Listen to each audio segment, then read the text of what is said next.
Balikan lang po natin kung gaano katalamak talaga man red tag etong si Badoy. Siya daw yung tipong, or ginagawa niya daw etong lahat ng ito dahil sa pagmamahal sa ating bayan. O di ikaw na. Good job. Good luck sa'yo. Kaya tuloy na pahiya ka sa pahayag ng or sa sagot ng isang kongresista na walang monopoly sa tinatawag na love of our country. Love of country. Wala po. Totoo, mahal mo ang ating bansa. Ang dami mong pinapahamak. Totoo, baka naman ang mahal mo lang ay yung idolo mo. Totoo, mahal mo ang ating bansa pero nasa istasyon or kasapi ka sa istasyon na nagpapakalat ng kasinungalingan at sumisira sa mga kababayan natin, sa kaisipan ng mga kababayan natin. Nang uuto, nang luloko, okay? At ginagawang tanga ang mga kababayan natin. Kaya para sa ating mga kababayan, naku, mag-isip naman po kayo. Tignan nyo mabuti kung alin yung tama, kung alin yung gumagawa ng tama at nakakatulong para sa ating bansa. Ito si Badoy, pag naiisip ko yung salitang Badoy, associated yan sa salitang or sa CPP-NDF or NPA-NDF. Yan kasi ang kanyang bukang bibig. At yan ang gamit na gamit niyang grupo or institution para kuno ay ipahayag yung kanyang pagmamahal sa ating bansa. Kakaiba rin, ang weird, napaka-sleazy ng dating. Diba? Ito yan, mantakin nyo Angat Buhay, na mukhang pasado na sa ISO. Certified na siya ng ISO. O, ayan. Yan ang mga ni-red tag nyo. Yung mga nagpauso ng pantry dati. Okay? Ni-red tag na itong si Badoy. Abay, kulang na lang ang i-red tag niya yung kanyang Panginoon. Kasi lahat talaga na-red tag na itong si Badoy.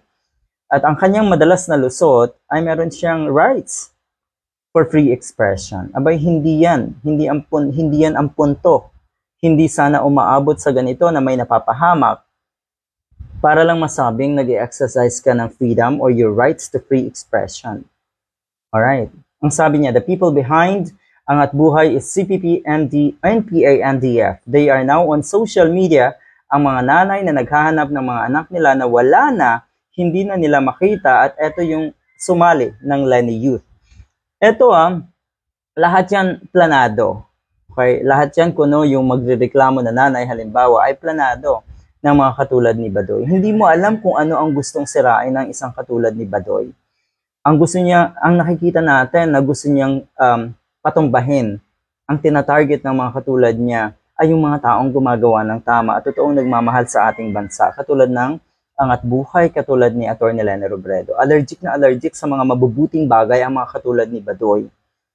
Maliwanag na hindi maganda ang kanyang buhay. Maliwanag na hindi masaya ang kanyang kabataan siguro, di ba? Ganun ang madalas nating sabihin.